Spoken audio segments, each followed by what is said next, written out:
Olá, meus queridos alunos.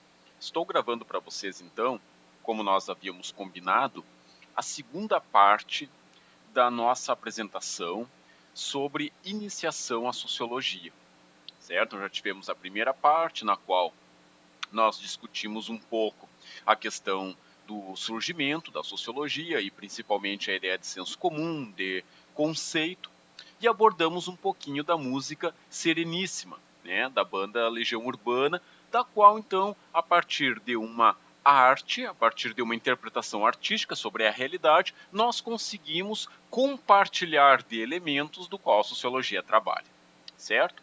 Então, agora nós vamos nos ater basicamente ao contexto de surgimento da sociologia. Então, vocês acompanhem comigo na tela, nós temos o seguinte. O contexto diz o seguinte: os tempos modernos, eles iniciaram no século XV, correto? Quando uma série de mudanças afetou a vida das sociedades europeias. A vida urbana foi então impulsionada como reflexo das grandes navegações e do desenvolvimento do comércio no continente europeu e no ultramar. A nova maneira de viver e de ver o mundo cada vez mais contrastava com a sociedade medieval, tá? Essa sociedade medieval na qual ia ficando para trás em termos de ideias, em termos de dinamismo em torno da ciência. O homem, então, na Idade Média, ele era um ser passivo aos mandos e desmandos e comandos da Igreja Católica. Mas quando nós começamos, no final da Idade Média, principalmente o início da Idade Moderna, é perceptível que o homem começa a adotar uma postura diferente em relação à natureza. Este homem, ele passa a não ser mais um objeto passivo, mas ele passa a ser um sujeito ativo. Então o homem começa a se conhecer enquanto homem, e as próprias teorias naturais, físicas, também vão dar um entendimento diferenciado para o mundo. Esse mundo no qual se considerava a Terra como sendo o centro do universo, vai ter agora como entendimento o Sol no centro do universo. E o homem passa a desvendar os mistérios da natureza que antes eram explicados apenas por uma ordem divina, por uma caracterização divina. Então, o que nós tínhamos na Idade Média, ou seja, uma estratificação social que era reforçada pelo dogma cristão, que atribuía os estamentos sociais às vontades de Deus, ou à vontade de Deus, e dessa forma definia o lugar que cada um ocupava na sociedade, começou no final da Idade Média e início da Moderna com questionamentos a respeito de como que o homem podia se tornar responsável pelas suas ações, pelas suas atitudes e, claro, consequentemente, a partir das suas ações, ele teria que sofrer determinadas consequências, mas não consequências de cunho religioso, punitivas por Deus, consequências dos seus próprios atos, das suas próprias ações, das próprias adaptações que ele teria que conseguir se adaptar frente a essa situação, da qual ele toma o partido, ele toma a iniciativa. A igreja, então, ela se encarregava anteriormente de definir o que era certo e o que era errado, em diferentes campos, político, econômico e cultural. Com isso, por muito tempo, as atividades ligadas ao comércio não tinham essa importância, porque a Igreja Católica considerava, até em certos momentos, que o comércio era uma atividade que ia contra os interesses divinos, contra os interesses católicos, de Deus. Primeiro, pela questão do tempo, né? A questão do comércio, você vender. A atividade ela estava atrelada muito na Idade Média à atividade rural, ao feudo, né? A terra se concentrava no interior. E no interior do feudo, que tinha então essa administração monárquica, um rei, mas que era submetido por meio de um conceito espiritual maior, que era a instituição, a Igreja Católica. Então a igreja conseguia exercer um controle sobre os indivíduos naquele ambiente, ou seja, naquele feudo.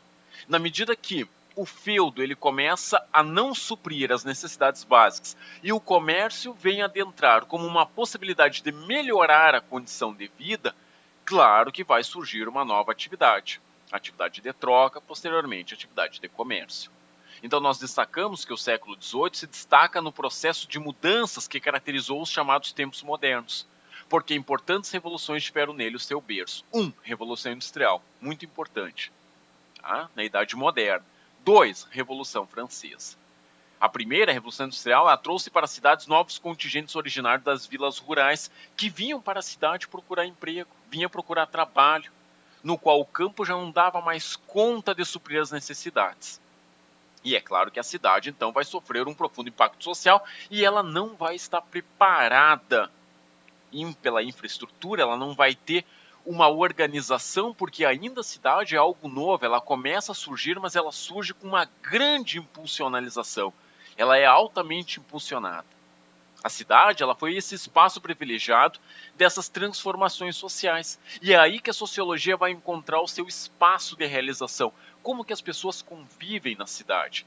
De que maneira elas se organizam um espaço que é menor, onde o convívio se torna mais próximo? De que maneira se torna organizado? Como que se estabelece o horário, as atividades? Não é mais guiado pelo sol, não é mais guiado pelo tempo, pelo clima, não tem mais as horas canônicas, o horário da reza de manhã, da missa pelo final da tarde. De que maneira as pessoas se organizam e para qual finalidade? O ritmo urbano acelerado e as mudanças econômicas e políticas, bem como o desenvolvimento da ciência e da técnica, alimentaram a ideia de que a vida em sociedade é fruto do trabalho e principalmente da invenção humana. Não é uma criação divina. É o homem que se organiza, é o homem que define os seus tempos, seus horários, suas atividades, os seus interesses, o que pode e o que não pode ser feito. E essa nova mentalidade, então, ela contribuiu para esse desenvolvimento em quando? Meados do século XIX. De um campo de estudos dedicados a compreender o sentido das transformações e a maneira como que os indivíduos reagiam a essas transformações. Então, quando? Meados do século XIX.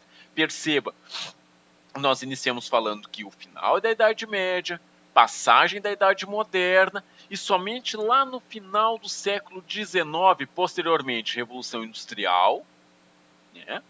Revolução Francesa, 1789, passamos pelo século XVIII, então por volta de 1850, o que alguns autores definem como sendo a segunda Revolução Industrial, aí sim a sociologia ela vai ganhar força, certo? Com essa promessa, nasceu a sociologia. Aí nós temos uma pergunta, o que é sociologia? Então vamos lá, a sociologia ela pode conter diversas significações, mas é relevante cada uma destas. Observamos a relação histórico-social da linguagem que lhe define. A linguagem, ela apresenta-se dentro de um contexto. A linguagem, ela é mutável. As palavras adquirem sentidos e conceitos e significados dentro de uma determinada época histórica. Dentro de uma determinada época histórica. Não esqueçam isso. As palavras adquirem processo. Então a sociologia tinha um entendimento no século XIX. Hoje ela trabalha com outro entendimento. Sociologia é o estudo da sociedade? Sim, continua sendo. Mas qual a compreensão da sociedade? Hoje, sociedade é um organismo amplo, onde diferentes culturas, conceitos, normas, instituições, indivíduos ou grupos de indivíduos convivem.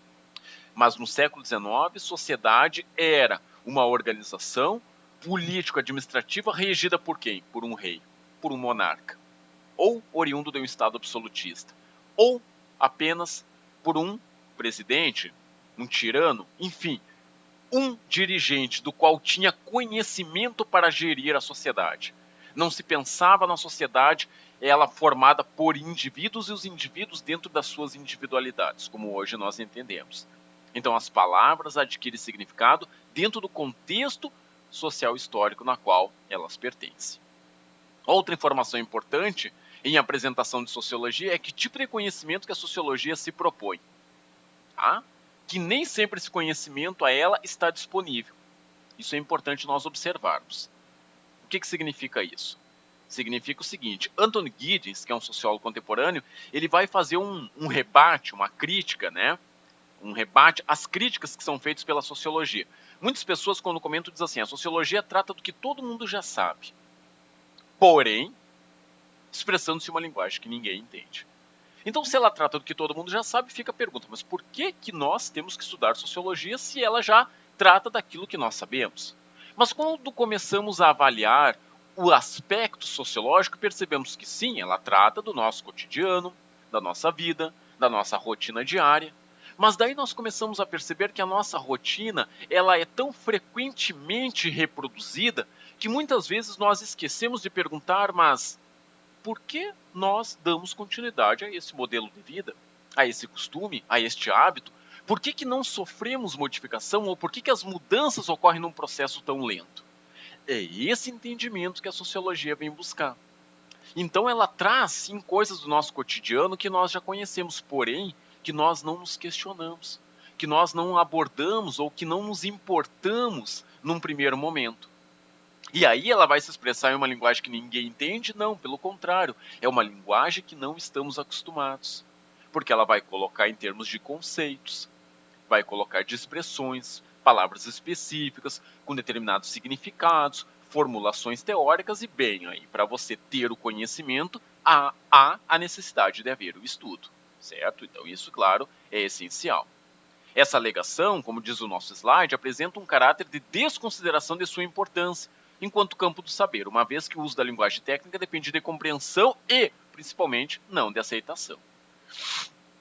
Mas o que quer dizer a sociologia trata do que todo mundo já sabe? Vamos lá, então. Todo mundo já sabe do que? Da sociologia, correto. Mas essa sociologia significa que ela se debruça sobre fenômenos sociais que afetam o nosso dia a dia. Então vamos lá, dois elementos. Fenômenos sociais. Aonde? No nosso dia a dia. Esse nosso dia a dia é o que todo mundo já sabe. Ou seja, é a nossa rotina, o nosso cotidiano. Porém, os fenômenos sociais nos provocam indagações.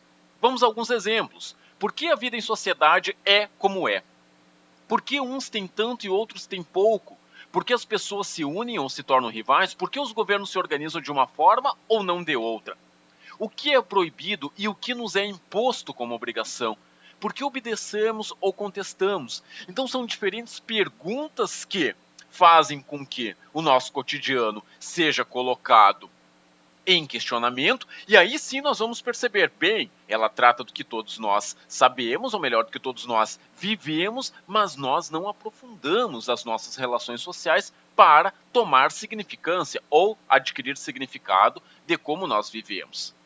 Essas e outras questões nos intrigam, mesmo quando não falemos dela refletidamente, ou seja, nós não sabemos a resposta. Agora imagina quando nós vamos refletir. Exemplo, vou pegar uma questão. Por que nós obedecemos? Apenas uma questão, vou pegar como exemplo. Por que nós obedecemos ou nós contestamos? Quando nós obedecemos, significa que nós concordamos, nós temos uma base de valor que concorda com quem dá a ordem, ou com o grupo que dá a ordem, ou com uma legislação existente. E o que significa contestar? Ir contra ela totalmente? Veja, quando nós começamos a adquirir a capacidade de questionar o mundo à nossa volta, que parecia tão simples, tão comum, ele se torna complexo. Tá? Essa é uma das finalidades, então, da sociologia, ou seja, refletir, tá? Tornar a sociedade de maneira refletida. Essa reflexão que nós fazemos nos torna capazes de trocarmos uma ideia, expressar nossa opinião sobre qualquer um desses temas. Assim a gente consegue fazer as mesmas perguntas, identificamos problemas nessas questões que são envolvidas. Agora, essas mesmas perguntas que nós sabemos, que nós vivemos, é do que a sociologia trata. Então perceba, ela trata do que todo mundo já conhece? Trata, mas não de forma refletida, não de forma questionadora. Mas temos ainda uma outra situação. Mas quanto à linguagem incompreensível empregada na sociologia? Vamos lá. Sobre a linguagem incompreensiva, ela é apresentada diferente da qual usamos corriqueiramente. Esse é o primeiro ponto. A linguagem coloquial é uma. A linguagem intelectual, acadêmica, é outra. Na vida, né? Então, diferente da linguagem corriqueira na vida cotidiana. Para expressar, primeiramente, nossas opiniões pessoais. Então, opiniões pessoais trabalha na ideia do senso comum. Exemplo, eu posso dizer até amanhã, se Deus quiser. Ou até amanhã. Agora, A percepção que um físico tem de o até amanhã, ela está embasada no conceito da rotação da Terra, das fases, do Sol, dos elementos físicos, muito diferente apenas da expressão até amanhã, se Deus quiser. Então existem expressões do nosso cotidiano que nós entendemos e que nós reproduzimos como verdades absolutas, mas quando nós vamos indagar, percebemos que elas foram criadas por um senso comum, vago, caiu como aceitação no cotidiano, porém sem uma fundamentação. Essas opiniões pessoais nós vamos definir então como senso comum, correto? Porém, essa verdade ela pode ser contestada. Exemplo, a diferença étnica como responsável pela capacidade intelectual. Sabemos hoje, século 21, 2014, sabemos. Não existe diferença intelectual por causa de uma diferença étnica. Não importa se você é afrodescendente, se você é japonês. Não há a menor importância nisso. A capacidade intelectual depende do desenvolvimento de estudo, de outras possibilidades cognitivas, físicas, mentais. Porém, num período aonde, exemplo, no Brasil, quando século XVII, século XVIII, era utilizado a escravidão como mão de obra nas lavouras, se utilizava essa justificativa. Por que você empregava a mão de obra escrava negra no Brasil? Porque eles eram inferiores intelectualmente. E hoje ainda se mantém um preconceito em relação a isso. Então a gente está tentando de diferentes formas combater o preconceito. Perceba, preconceito é uma palavra que vai mudando com o tempo.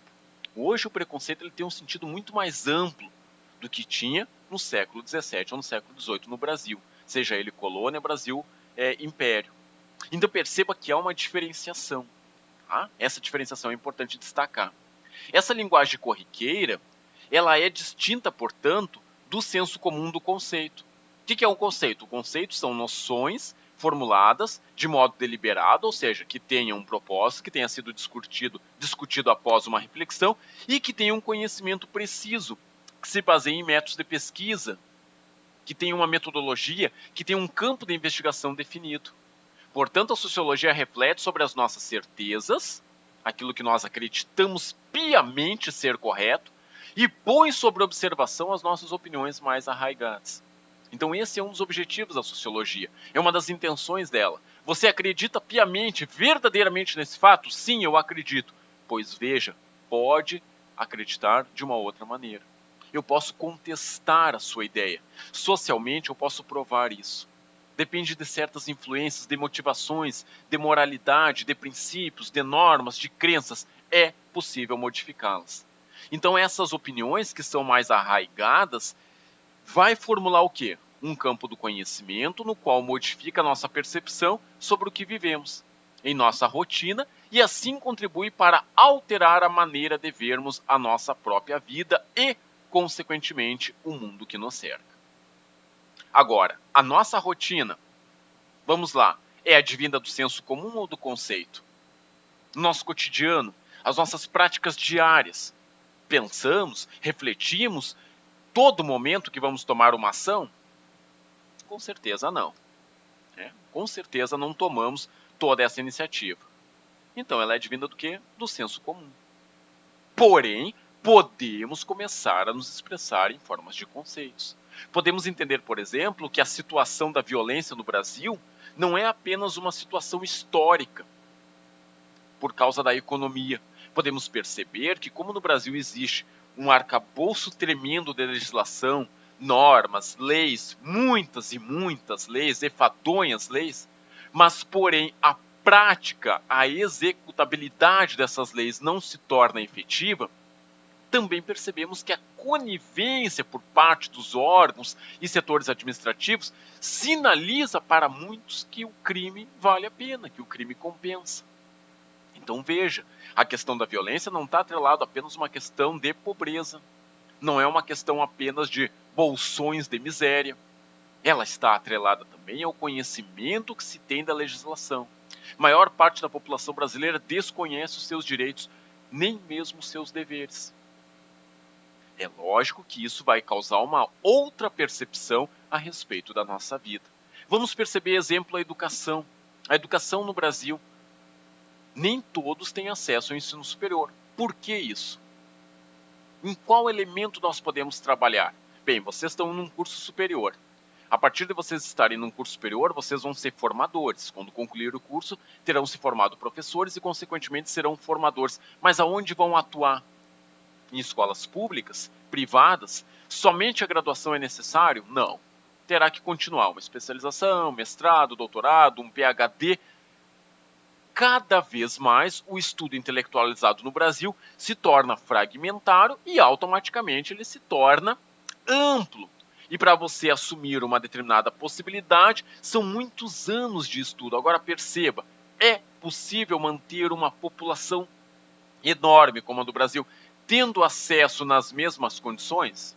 Não, sem dúvida que não é. Distribuição de renda, regiões com conhecimentos diferenciados, acessos diferenciados. Perceba, a sociologia ela vai debater esses temas, correto? Rapidamente, os slides trazem ainda para nós algumas ideias sobre conhecimento e, novamente, senso comum e conceito. Então, vou fazer apenas uma leitura para vocês. Vamos lá. Conhecimento. Conhecimento significa apreensão intelectual de um fato ou de uma verdade, como domínio, seja ele teórico ou prático, de um assunto, uma arte, uma ciência, uma técnica, etc. O senso comum se caracteriza, então, pela transmissão de geração para geração. Isso é uma das percepções importantes. Pela tradição cultural, no determinado grupo do qual você pertence. Pela educação não formal, ou seja, pela educação informal, de pai para filho, dentro do grupo do qual você vive, pelas práticas preconceituosas. Já dizia Nelson Mandela, a criança não nasce preconceituosa, ela aprende a se tornar preconceituosa. São as práticas sociais dentro do meio que você vive que vai conduzindo vocês a determinadas opiniões ou compreensões a respeito da sociedade.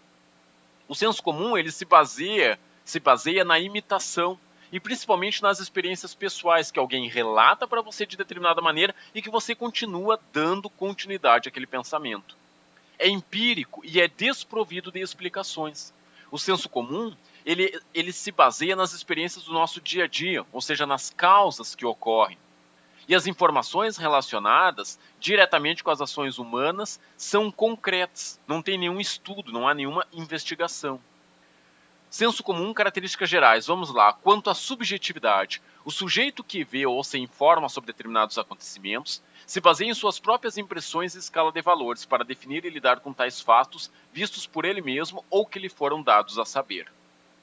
Além do senso comum, temos a ideia do relativismo. O conhecimento será relativo, variável de um sujeito para outro. Em outras palavras, será relativo ao sabor do gosto e do humor de cada indivíduo. Também tem a característica de ser pela generalidade. É tendência humana estabelecer relações diretas de causa e efeito para os fatos ao seu redor. Essa super simplificação de respostas para quase tudo que acontece à sua vista se baseia na repetição da experiência vivida pelo sujeito. O senso comum se baseia também em preconceitos. São noções prévias, conceitos imaturos e opiniões formadas, sem qualquer prova ou evidência concreta. Porém, o conhecimento científico ele vai se diferenciar. Resulta da investigação, tem como objeto da ciência o universo material, físico ou que for perceptível pelos nossos órgãos de sentidos. É verificável, na prática, pela demonstração ou pela experiência. No caso da sociologia, é possível percebê-lo a partir das regularidades de determinadas situações sociais. É transmitido por intermédio de treinamento apropriado. É um conhecimento obtido de modo racional, refletido. Explica o porquê daquilo que você está interrogando. E acompanha procedimentos, métodos científicos, investigativos. Dentro das características gerais de uma atitude científica, temos a objetividade. O pesquisador deve escolher como objeto da investigação coisas e fenômenos do universo factual. Não apenas. Não apenas. Isso é uma leitura muito positivista. Pode ser do objeto social. Tá? Do universo factual, material, físico e perceptível por meios dos sentidos. Não necessariamente pode ser isso aqui. Pode ser também social, vocês verão. A sociologia trabalha com aspectos do social, elementos, atitudes, fatos históricos. E esses não têm a intenção de ser apenas uma causa e um efeito. trabalha com a ideia da racionalidade, a utilização de raciocínios lógicos no processo de investigação. Por meio de procedimentos metódicos e bem planejados, o pesquisador parte de inferências dedutivas para chegar ao funcionamento de sistemas organizados do fenômeno do estudo. Não necessariamente. Tá? Não necessariamente utiliza da racionalidade, utiliza da reflexão, correto, mas não captando esses elementos tão próximos ou tão iguais, vamos assim dizer, das áreas exatas. As áreas humanas, elas têm características diferenciadas na produção do seu conhecimento. Quantitativo, sim, quantitativo, mas também qualitativo. Não esquecemos o aspecto qualitativo. Ferramentas, aparelhos e equipamentos são essenciais para garantir a medição precisa. Perceba, não estamos interessados em medição precisa. A quantificação indubitável dos dados para posterior comprovação e análise. Os resultados numéricos obtidos são entabulados e apresentados em quadros com valor estatístico. Perceba, nas áreas humanas, não estamos importando apenas com números. Não adianta eu ter uma pesquisa, exemplo, o curso de Sociologia 1, a disciplina de Sociologia 1, tem, vamos supor, 300 alunos matriculados. Desses, 250 fazem os exercícios. Mas para que me serve uma quantificação apenas? Então eu vou trabalhar com o termo da qualidade. Vou pegar 5 alunos apenas. 5 alunos? Isso, pouco, 5 alunos, mas de diferentes polos. E como que eles percebem a sociologia dentro da dinâmica do semestre. Ou seja, é um outro conhecimento que eu estou abordando, é um conhecimento significativo, qualitativo. Também trabalha com a questão da regularidade, nem sempre, tem que tomar cuidado quando se trabalha isso a nível social. O pesquisador sai em busca da frequência, da repetição da ocorrência do fenômeno investigado. Assim, ele pode mostrar a validade de uma lei geral e argumentar que extraordinário é um caso particular, do que é ordinário, comum ou normal. Cuidado, em sociologia nós não buscamos regularidades. Eu não posso afirmar que as posições que um determinado professor adota frente aos alunos sempre será a mesma. Primeiro porque não teremos os mesmos alunos, não há as mesmas condições políticas, sociais, econômicas, o contexto modifica. Cuidado com esses conceitos de atitude científica. Por isso que eu estou lendo eles para vocês para fazer esse debate. É teórico? Vamos ver. Refere-se ao que não é doutrinário. Não definitivo nem absoluto. Correto. Não definitivo nem absoluto. Isso é importante, principalmente quando trabalha com qualidade. A palavra teoria também tem a ver com a admissão de que uma determinada conclusão poderá ser revista. Perfeito, poderá ser revista, corrigida e alterada, caso haja evidência de sua incompletude. Nem tanto da sua incompletude, mas a incompletude no seguinte de que, quando nós abordamos determinado fato e criamos determinadas considerações, perceba, outros elementos já surgiram novos. Então vamos supor que eu estou trabalhando o método de avaliação na EAD. E eu exerço a avaliação, eu aplico questionários, eu faço determinadas atividades, eu exerço uma wiki, um fórum, uma mensagem, os alunos participam, eu tinha uma determinada intenção. Quando finalizou o semestre, eu adquiri conhecimentos, os alunos adquiriram conhecimentos. Perceba, num determinado momento nós fomos caminhando, fomos engateando até o nível de um conhecimento. No próximo semestre, quando eu for propor novamente um estudo sobre avaliação, esse conteúdo, esses estudos, essas práticas, essas vivências já me servem de orientação para como proceder uma nova atividade. Nós somos seres incompletos, estamos em constante transformação, modificando a nossa percepção. Isso tem que estar muito claro para vocês. Vamos lá, para finalizar. Ciência versus senso comum. A ciência distingue-se do senso comum porque este é uma opinião baseada em hábitos, preconceitos, tradições cristalizadas, enquanto a primeira baseia-se em pesquisas, investigações metódicas, sistemáticas, nem tanto, na área social, e na exigência de que as teorias sejam internamente coerentes e digam a verdade, cuidado com essa palavra, sobre a realidade. A ciência é um conhecimento que resulta de um trabalho racional, mas não esqueçam Renato Russo, é também um trabalho emocional. Sou um animal sentimental. Não esqueçamos que quando trabalhamos com nível sociológico, existe o lado emocional. E eu tenho que fazer um conteúdo? Tenho. Eu preciso elencar um elemento de investigação? Sim, eu tenho. E qual elemento? Vou fazer um questionário. Exemplo, um questionário virtual. Mas esse questionário virtual, ele tem perguntas fechadas ou ele tem perguntas abertas? Vou fazer ele com perguntas abertas. De que maneira você espera? Quais expectativas você cria em relação à sociologia? Ponto. Cada aluno vai dar a sua opinião, dada a sua realidade, o seu contexto, a sua vivência, a sua postura, o seu interesse hoje. Imagina esta mesma pergunta no final do semestre. Ela vai ter um outro comportamento. Então, na sociologia não se busca uma veracidade, tá? Tem que tomar cuidado com isso. Não buscamos veracidade sobre a realidade. O que nós buscamos é sim uma incompletude e um conhecimento dado naquele momento. Um exemplo que exemplifica o senso comum e o conhecimento científico. Que o Sol amanhã de manhã nascerá novamente é uma convicção que tanto cientistas como leigos têm. O que difere, então, o senso comum do conhecimento científico? A resposta é simples. Enquanto no senso comum as pessoas acreditam simplesmente pelo hábito, porque o Sol sempre nasceu, deverá amanhecer, nascer novamente, sem saber dar motivos, ou seja, as razões para seu julgamento, o cientista, no caso o astrônomo, saberá explicar o porquê amanhã o Sol nascerá com base na teoria do movimento rotação da Terra, etc. O leigo acredita sem saber das razões. Isso é importante. O leigo acredita sem saber das razões. O cientista ou sociólogo tenta, vamos colocar assim, tenta conhecer as razões, mas ele não tem a verdade absoluta, correto? Trabalhamos sempre com a ideia da incompletude do ser. Deixo a todos vocês, então, um forte abraço.